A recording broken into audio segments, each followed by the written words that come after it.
Bom, gente, então, quais são as observações e os perigos e os detalhes da negação? Veja aqui nos exemplos que você vai entender. O leite está quente. O leite está quente. Como é que a gente negaria essa proposição?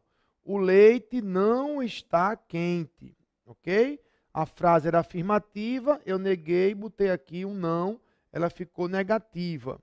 Agora, Paulo não está dormindo. Veja que essa proposição ela já vem na negativa. Então, negá-la é agora torná-la afirmativa. Paulo está dormindo. Ora, se a negação troca o valor, quando ela está afirmativa, a negação vai deixá-la negativa. E quando ela está na negativa, quando você negar, ela vai ficar na afirmativa. E, obviamente, se ela é V, vai ficar F. Se ela é F, vai ficar V. Tá certo? Então, é assim que você vai negar. Mas a observação da observação é o seguinte. Ó, você também pode negar uma proposição usando um antônimo. Veja aqui no exemplo. A luz está acesa. A luz está apagada. Então, ó, desde que o adjetivo permita, você pode usar um antônimo. Acesa, apagada. Quente e frio. Ligado e desligado. Feliz e infeliz. Entenderam? A lógica também aceita isso como uma negação correta. Tá certo? Vamos lá? Muito bem. Então, eu vou sugerir, e isso aqui, gente, é importante. Ó. A gente vai estudar 6 operadores. Ó, 6. E aí, tem que ter um jeito de acelerar, né, a sua agilidade aí nos operadores. E o que é que acelera? É você gravar com mais rapidez o efeito de cada operador. Por isso eu vou sugerir para cada operador uma expressão que sintetize, né, ou que encerre ali o efeito lógico daquele operador. E para negação não tem expressão melhor do que troca. Não é quando você olhar aquele símbolo, o tio ou aquela cantoneirazinha, você lembre da expressão troca. Porque aí você vai se ligar. Ó, se for V, vira F. E se for F, vira V. Então, a negação, o que é que faz? Troca. Entenderam? Troca. Eu vou dizer a vocês qual é o grande desafio dessa matéria, gente. Vocês devem ouvir aí alguns candidatos falarem, né? Talvez alguns colegas. A gente escuta demais isso aqui. Os alunos dizendo assim, Jairo, porque essa lógica não tem lógica, né? Raciocínio lógico não tem lógica. Isso é coisa de doido, né? Por quê? Porque muita coisa do que tem na matéria de raciocínio lógico já nos é familiar. E, infelizmente, gente, muito processo lógico que está na nossa mente está de forma inadequada. Vou explicar. Ó. Imagine que você vai fazer um curso de direito. Sei lá, direito penal. Eu vou fazer um curso de direito penal. Eu não sei absolutamente nada sobre direito penal. Isso é um ponto positivo para o professor que vai ensinar. Porque eu não tenho nenhum conceito pré-estabelecido na minha cabeça sobre direito penal. Está virgem, a cabeça está zerada. Eu nunca estudei direito penal na minha vida. Então, o que o professor falar, eu vou aceitar. Não vai haver nenhum choque, não vai haver nenhum conflito, porque não tem nada aqui. Está vazio. Agora me diga, quem é que já não raciocina? Percebe? Todo mundo raciocina. A gente já tem várias conexões, vários raciocínios, vários pressupostos aqui, e que em muitos momentos eles estão corretos, mas em alguns momentos eles estão errados. Vou dar um exemplo. Você acabou de ver que quando a gente nega uma frase que já é negação, ela vira afirmação. Lembra? Quando você nega, a negação vira uma afirmação. Então, por que é que a gente diz que foi à loja e não comprou nada? Percebe? Se eu digo que eu não comprei nada, eu estou afirmando rigorosamente que eu comprei alguma coisa. Afinal, eu estou negando que comprei nada. Se eu estou negando que eu comprei nada, é porque alguma coisa eu comprei. E aí, por que é que isso parece coisa de doido? Porque a gente está acostumado como se isso estivesse certo. Percebeu? Vou dar outro exemplo. Se a gente chegasse aqui para vocês e dissesse assim, ó, galera, agora não, que você já está prevenido, né? Você está numa aula de raciocínio lógico, eu estou falando sobre essas armadilhas, você já está ligado aí. Mas quem sabe se eu tivesse começado, antes mesmo de me apresentar, falado isso. Ó, aqui tem 3 dedos, verdadeiro ou falso? Muita gente diria falso.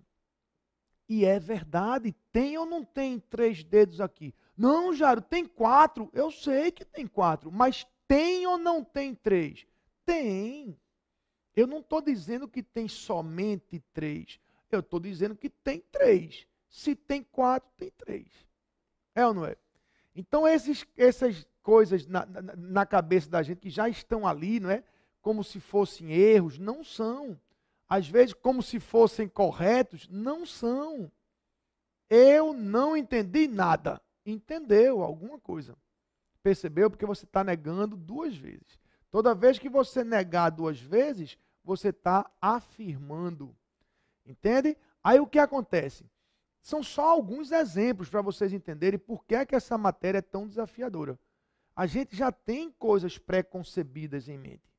E aí, gente, o grande desafio é você acertar apesar desses conflitos que inevitavelmente vão se estabelecer na sua cabeça. Aliás, inevitavelmente, se você não seguir o meu conselho. Qual é o conselho? Entendam bem. Ó. Essa matéria, vocês têm que compreender tudo que vocês vão estudar. Por isso que eu estou explicando aqui para que vocês entendam. Mas quando vocês compreenderem, depois vocês têm que tornar isso automático. Vocês não podem estar querendo entender de novo na hora da prova, querendo buscar a resposta pelo caminho da compreensão de novo. Entendem? Vocês têm que compreender uma vez até para ter conforto. Entendi o que o professor explicou. Agora, depois que entendeu, aplique a regra.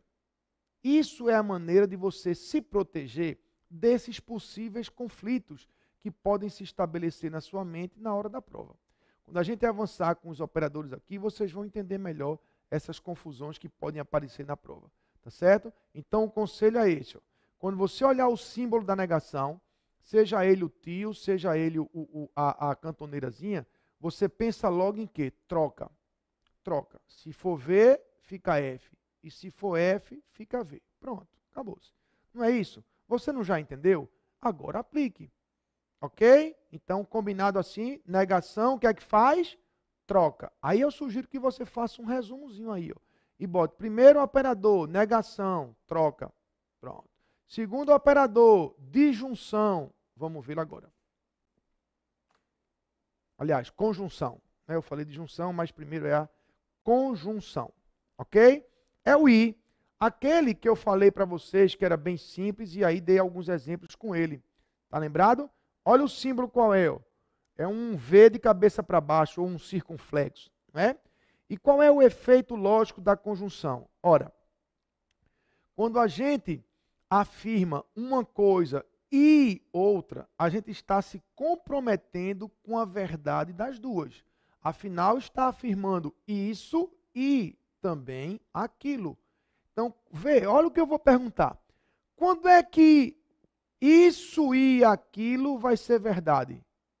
Quando isso e aquilo forem verdade.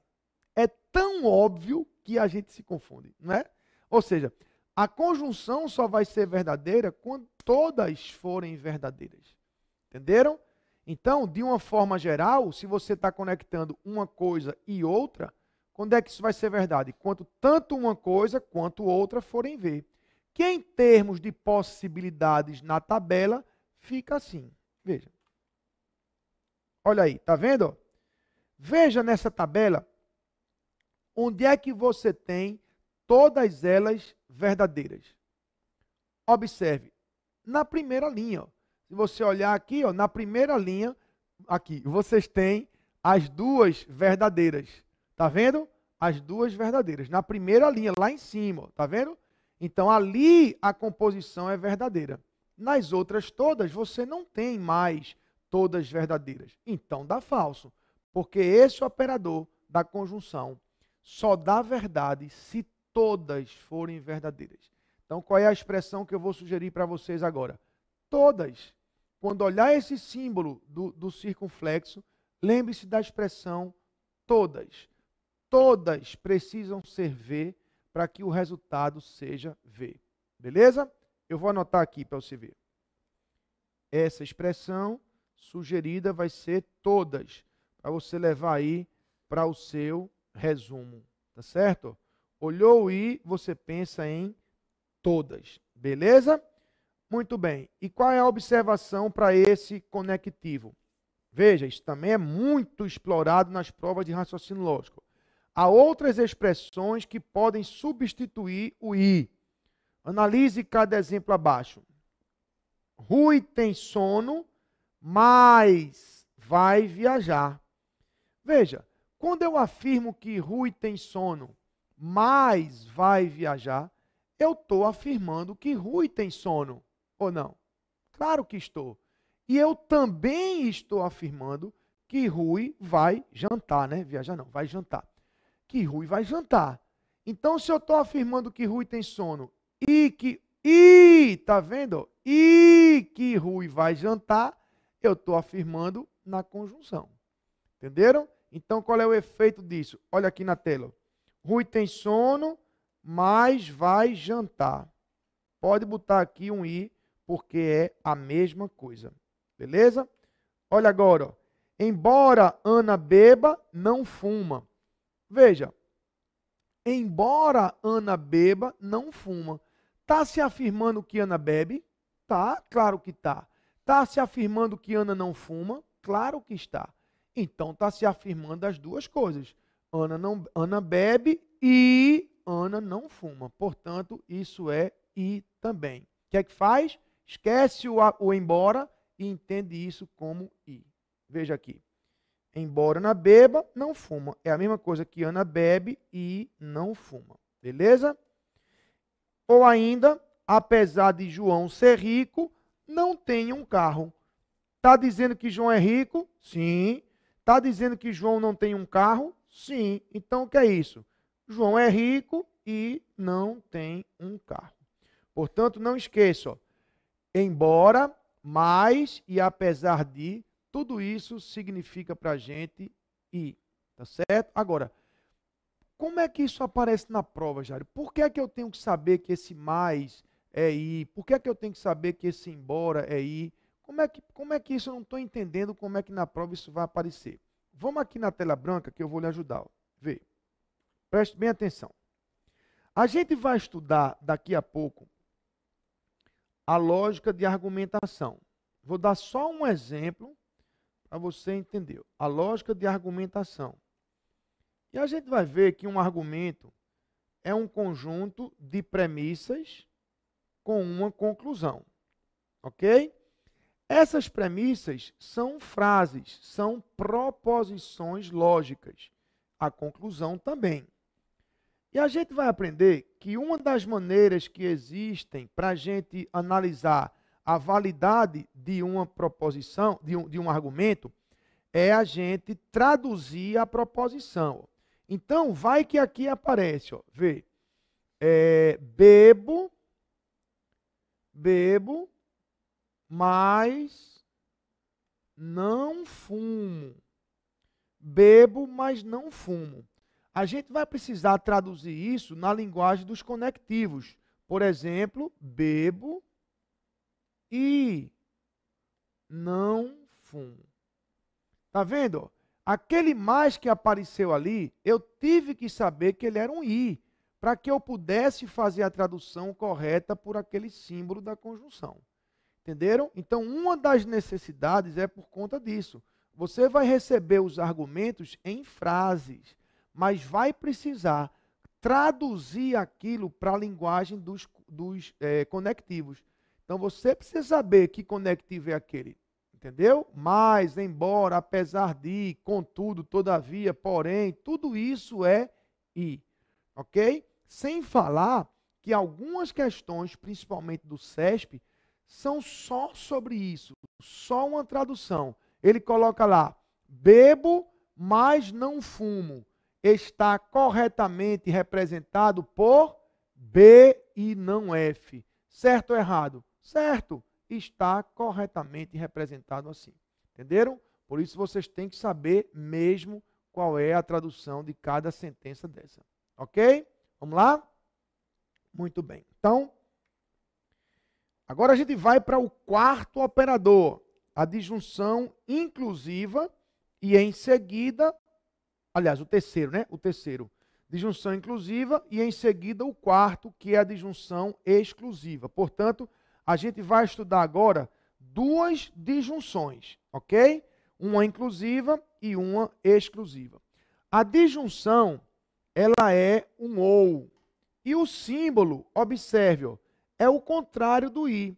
O i é assim e o ou é assim, ok? Então, esse é o símbolo do ou, da disjunção inclusiva. E qual é o sentido lógico da disjunção inclusiva? Veja, quando a gente afirma uma coisa e outra, a gente viu há pouco que todas têm que ser verdadeiras para o resultado ser verdadeiro. Mas se eu digo uma coisa ou outra, dessa vez, eu não estou me comprometendo com a verdade das duas, concorda? Afinal, eu não estou dizendo isso e aquilo. Eu não estou afirmando e garantindo isso e aquilo. Eu estou afirmando ou garantindo isso ou aquilo. Percebe? Então, quando isso ou aquilo for verdadeiro, o resultado será verdadeiro. De modo que nessa disjunção, aparecendo um verdadeiro, o resultado final já estará verdadeiro. Portanto, no ou, basta uma verdadeira, que o resultado já será verdadeiro. Vamos ver isso na tabela, como é que fica. Olha aqui, ó. Acompanhe nessa tabela. Em todas as linhas, exceto na última, você tem algum verdadeiro. É ou não é? Observe aqui na tabela.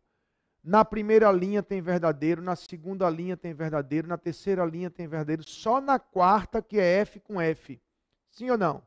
Então, se basta um V para dar V, vai ser verdadeiro na linha 1, vai ser verdadeiro na linha 2, vai ser verdadeiro na linha 3 e falso na quarta. Basta ter uma verdadeira que já dá verdadeiro. Olha no slide. Veja, estão entendendo, né? Aqui é o resultado da operação. O resultado da operação. Tá vendo?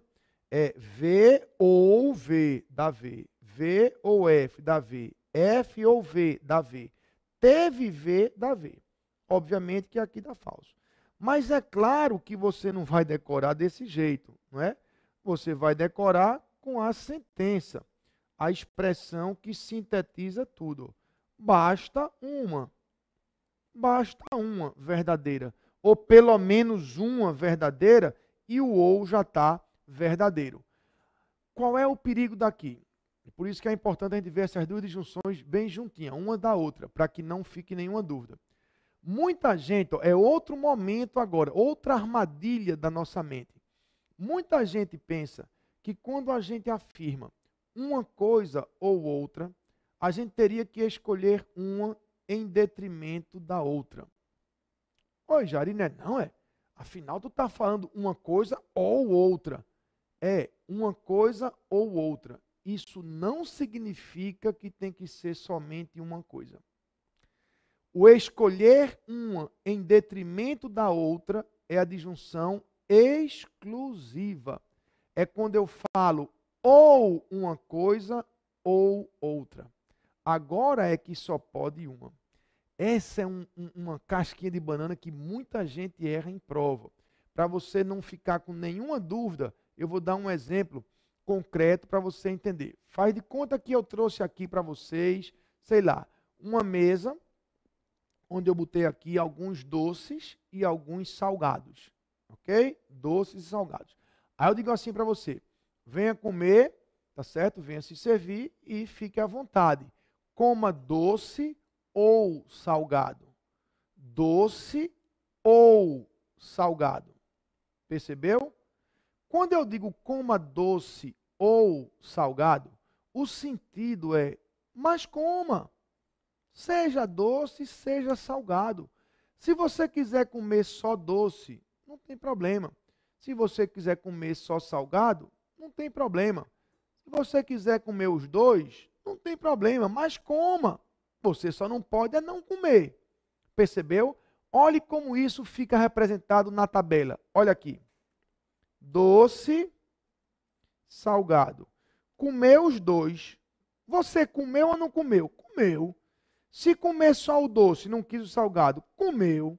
Se não quis o salgado, mas comeu o doce, comeu. Agora, nem doce, nem salgado. Aí você falhou, porque tinha que comer doce ou salgado. Isso não significa que você tem que escolher um em detrimento do outro. O escolher um em detrimento do outro, gente, é se eu dissesse, ó, agora, ó, ou doce ou salgado, ou doce ou salgado. Agora sim, o sentido é escolha, porque só pode um. Só que isso, esse ou, é a disjunção exclusiva. Aí, para essa aí resultar verdadeiro, ela vai exigir que haja somente uma verdadeira. Veja na tabela. Olha aí, ó. Ou. Tá vendo o símbolo como é? É o mesmo símbolo do ou, só que sublinhado, justamente para você saber que a disjunção agora é exclusiva. E no texto você vai perceber por causa desse ou que aparece no início. Tá vendo? E em termos de tabela, olha aqui, ó, ele está sublinhado e veja que a grande diferença está nessa primeira linha. Ó.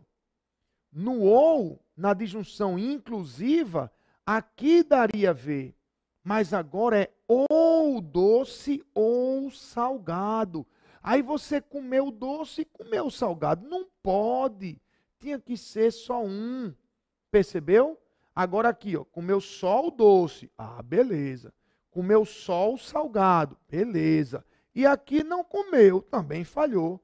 Aqui por falta e aqui por excesso. Tá vendo? Então, ó, a grande diferença é essa. Ó. Na disjunção inclusiva, portanto, no ou, basta ter um verdadeiro. O que significa que pode haver mais de um. Não tem problema. Tem que ter um. Pode ser 1, 2, 3, 4, 1000, não tem problema. Tem que ter um. Na disjunção exclusiva, portanto, no ou, tem que ter somente um verdadeiro para o resultado ser verdadeiro. Nem pode ter mais de um e nem pode ter menos de um. Tem que ter exatamente ou exclusivamente um. Ó, disjunção exclusiva. Tem que ter exclusivamente uma verdadeira. Entenderam? Então, olha aqui no slide. Ó. Eu vou sugerir que você anote aí para o seu resumo, para o ou, a expressão somente uma. Ok? E aí, ó, a coisa fica assim, ó, vê só. Até agora, né? A negação troca e o i, todas, e o ou, basta uma. E se for ou, somente uma. Muita gente pensa que quando a gente fala uma coisa ou outra, teria que escolher uma delas e preterir a outra. Está errado. Do ponto de vista da lógica, isso está errado. E vocês vão ver muitos casos em que isso é aplicado erradamente. O i, o ou. Quer ver um exemplo? Quem já não encontrou num restaurante, por exemplo, nesse restaurante no centro das cidades, restaurantes populares, tem muito disso. O cara coloca lá um cartaz: almoço comercial, R$ 8, grátis. Um copo de refrigerante ou de suco. Veja, um refrigerante ou um suco.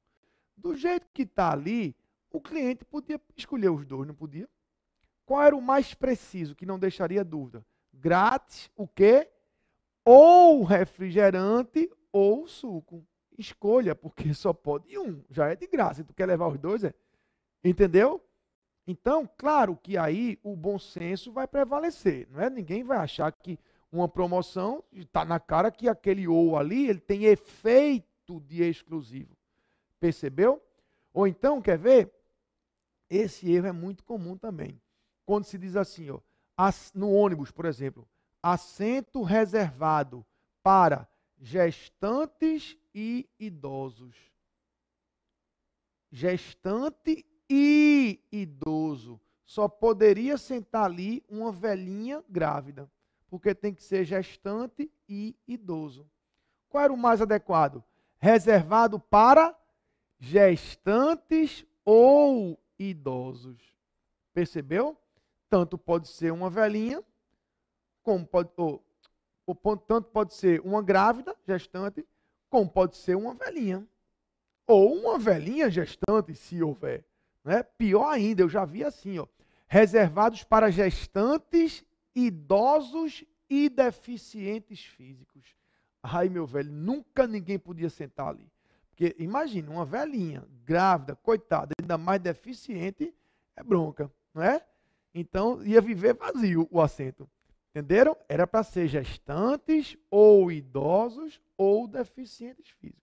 Se tiver uma dessas características, basta uma, que você já tem direito de sentar ali. Então, tem muita coisa que a gente faz errando, sem saber. Agora, deixa eu esclarecer uma coisa para vocês. Quando eu digo aqui, gente, que está errado, entendam, é do ponto de vista puramente lógico. Quando eu falei que duas negações valem uma afirmação, que você diz, eu não comprei nada, está dizendo que comprou. Isso é do ponto de vista puramente lógico, tá certo? A língua portuguesa, ela admite isso aí como um reforço da negação. Isso não configura um erro, entenderam? Eu estou falando estritamente à luz da lógica. Numa prova de lógica, isso já foi explorado.